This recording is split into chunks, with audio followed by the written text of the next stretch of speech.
Mafia বের হয়ে পাগল আর মেয়ের সাথে কথা হয়নি আমার মেয়েটাকে ফোন করে ফেলেছে এরা আমার মেয়েটাকে মেরে ফেলেছে। একটা মেয়ে বাঁচার জন্য আকুতি করছে, আর্তনাদ করছে, বাঁচার জন্য আকুতি করছে, কিন্তু তাকে বাঁচতে দেওয়া হচ্ছে না। দম বন্ধ করে রাখা হয়েছে, চোখ পেটে রক্ত বেরিয়ে আসছে। মেয়েটা আশেপাশে কাউকে খুঁজছে যেন তাকে বাঁচিয়ে নেয়। হঠাৎ চোখ মিলে দেখে পাশেই তার কলিগ। সে ভেবে নেয় হয়তো এবার বেঁচেই যাবে সে, কিন্তু কি আশ্চর্য জানেন, তার কলিগই তাকে চেপে ধরে রেখেছে। মুখ বন্ধ রেখেছে, শ্বাস নিতে দিচ্ছে না। রক্ত চোখে মেয়েটা হয়তো তার কলিগকে বলছে, আমাকে বাঁচিয়ে নাও, আমি তোমাকে ক্ষমা করে দেব, কাউকে কিচ্ছু বলবো না, তোমাদের থেকে অনেক দূরে চলে যাব আমি। শেষ রক্ষা হয়নি মেয়েটার, মেয়েটাকে মেরেই ফেলা হয়েছে।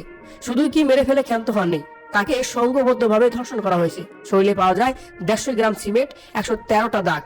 একটা পুরুষ সর্বোচ্চ 15 গ্রাম সিমেন্ট ক্যারি করে, সেখানে 150 গ্রাম। কল্পনা করা যায়, তার মানে তাকে মিনিমাম 10 জন ধর্ষণ করেছে। কল্পনা করতে পারেন একটা মেয়ের সাথে কি হয়েছে?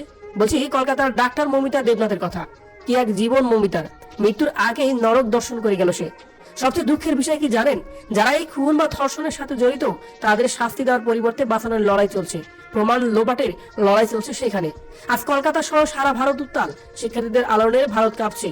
কিছুদিন আগে আমাদের আবু সাইদ এবং মুগ্ধদের দেখে আমরা কান্না আটকাতে পারিনি। মমিতার এই ব্যথা আমরা কিভাবে সহ্য করব? ভারতের শিক্ষার্থীদের সাথে আমি সংহতি প্রকাশ করে বলতে চাই, এই ঘটনার জড়িত প্রত্যেকের বিচার চাই। এমন কঠিন এবং দৃষ্টান্তমূলক শাস্তি চাই যাতে কেবল ভারত নয়, পুরো পৃথিবীতে মেয়েদের শরীর স্পর্শ করার সাহস যেন কোনো পুরুষ এইভাবে না পায়।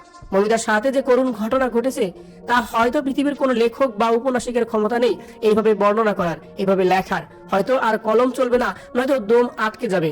এজন্যই হয়তো উইলিয়াম শেক্সপিয়ার বলে গেছেন, life is more than drama. মানুষ হিসাবে আমাদের শুধু হাত পা আর মাথায় আছে, মনুষ্যত্বের সার্ভিসের লেভেল পর্যন্ত নেই। আমরা ডাক্তার হতে চাই, ইঞ্জিনিয়ার হতে চাই, ব্যারিস্টার হতে চাই, ম্যাজিস্ট্রেট হতে চাই, বড় বড় কর্পোরেট অফিসারও হতে চাই, অথচ সবকিছুর ভিড়ে আমরা মানুষ হতেই ভুলে গেছি।